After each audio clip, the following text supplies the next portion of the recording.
Bonjour.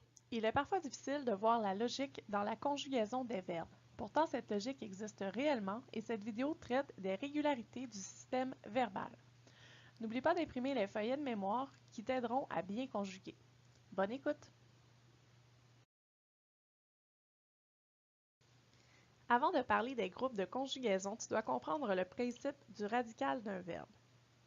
Le radical est la partie du verbe qui nous permet de connaître sa signification permanente. Physiquement, le radical est la partie qui reste si on enlève la terminaison verbale. Voyons un exemple. Claude aime ce chalet. Claude aimera ce chalet. Claude aimait ce chalet. Le radical du verbe aimer est toujours AIM. C'est ce radical qui donne la signification du verbe, soit éprouver de l'affection pour quelqu'un ou quelque chose, dans ce cas-ci, un chalet. La terminaison verbale, quant à elle, donne des informations sur le mode, le temps, la personne et le nombre. Dans cet exemple, Claude éprouve toujours le même sentiment à l'égard du chalet. C'est le moment où il le fait qui change, soit dans le présent, dans le futur ou dans le passé. Certains verbes ont un seul radical alors que d'autres en ont plus d'un. Par exemple, le radical du verbe trouver est toujours TROUV. Je n'ai qu'à ajouter les terminaisons verbales afin de conjuguer le verbe. Je trouve, tu trouves, il trouve, nous trouvons, vous trouvez, il trouve. Ce verbe est donc très facile à conjuguer. Le verbe écrire, quant à lui, possède deux radicaux, ECRI et ECRIV. Tu dois connaître ces radicaux pour conjuguer correctement. Par exemple, j'écris, tu écris, il écrit, nous écrivons, vous écrivez, ils écrivent. Donc, quand tu conjugues un nouveau verbe, il est souvent nécessaire de consulter un guide de conjugaison afin de vérifier son radical. Groupe de conjugaison. En français, les verbes sont classés en deux groupes de conjugaison. Ces groupes regroupent des verbes qui ont des caractéristiques communes et qui ont des terminaisons verbales similaires. En sachant à quel groupe appartient un verbe, il est possible de connaître sa terminaison verbale en le comparant à un autre verbe du même groupe. Par exemple, si j'ignore la terminaison du verbe apprécier à la troisième personne du singulier à l'indicatif présent, je peux trouver ma réponse sans utiliser de guide de conjugaison, puisque je sais que le verbe apprécier appartient au même groupe de conjugaison que le verbe manger. Or, je connais la terminaison du verbe manger. Juliane mange des ananas. Donc, je connais aussi la terminaison du verbe apprécier. Juliane apprécie les ananas. Le premier groupe de conjugaison est celui des verbes qui se terminent par ER à l'infinitif. C'est le groupe qui comprend le plus grand nombre de verbes et celui dont les terminaisons sont les plus régulières. D'ailleurs, en raison notamment de cette simplicité, tous les nouveaux verbes en français se terminent par ER.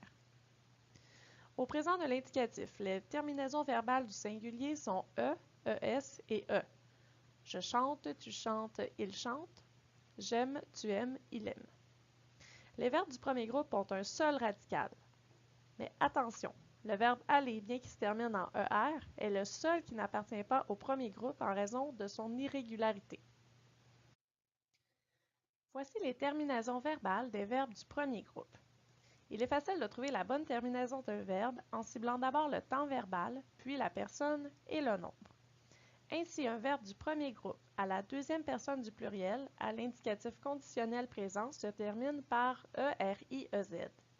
Par exemple, le verbe accepter devient vous accepteriez et le verbe rédiger devient vous rédigeriez. Je te conseille d'imprimer le tableau similaire à celui-ci qui se trouve dans le Moodle afin de l'utiliser lorsque tu rédiges un texte. Le deuxième groupe de conjugaison est plus hétérogène. Il comprend des verbes aux terminaisons variées à l'infinitif, soit tous les verbes qui ne se terminent pas en ER. Ce groupe comprend les verbes en RE, en OIR, en IR ainsi que tous les autres. Par exemple, voir, venir, finir, boire, prendre, etc. Attention, la plupart des verbes de ce deuxième groupe ont plus d'un radical. Sois donc très rigoureux lorsque tu les conjugues. Voici les terminaisons verbales des verbes du deuxième groupe. Le tableau fonctionne exactement comme celui des verbes du premier groupe, sauf pour le passé simple et le participe passé qui suggèrent plus d'une terminaison différente. S'il s'agit d'un verbe qu'on conjugue pour la première fois ou si on hésite, le guide de conjugaison est essentiel. Par exemple, le verbe apercevoir, à l'indicatif passé simple, à la troisième personne du singulier, devient il aperçut. Le participe passé du verbe écrire est écrit, du verbe boire est bu et du verbe prendre est pris. Dans tous les cas donnés en exemple, si j'avais hésité entre les terminaisons proposées, j'aurais consulté un guide de conjugaison. Je t'invite donc à faire de même. Les exceptions. Les 8 verbes suivants ont des formes irrégulières. Il est préférable de les apprendre par cœur parce qu'ils sont difficiles à classer et qu'ils sont fréquemment employés. Il s'agit des auxiliaires de conjugaison être et avoir, ainsi que des verbes aller, dire, faire, pouvoir, savoir et vouloir. D'autres verbes ont certaines irrégularités à certains temps. Il est donc aussi préférable de les apprendre ou de consulter un guide de conjugaison quand tu as à les écrire. Les voici. Accueillir, assaillir, cueillir, défaillir, recueillir, tressaillir, offrir, souffrir, couvrir, ouvrir, valoir, vaincre, convaincre, prendre et les autres verbes en DRE, tenir et venir.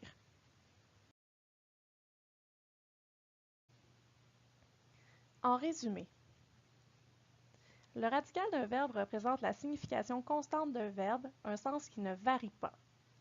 La terminaison d'un verbe donne des informations sur son mode, son temps, sa personne ainsi que son nombre.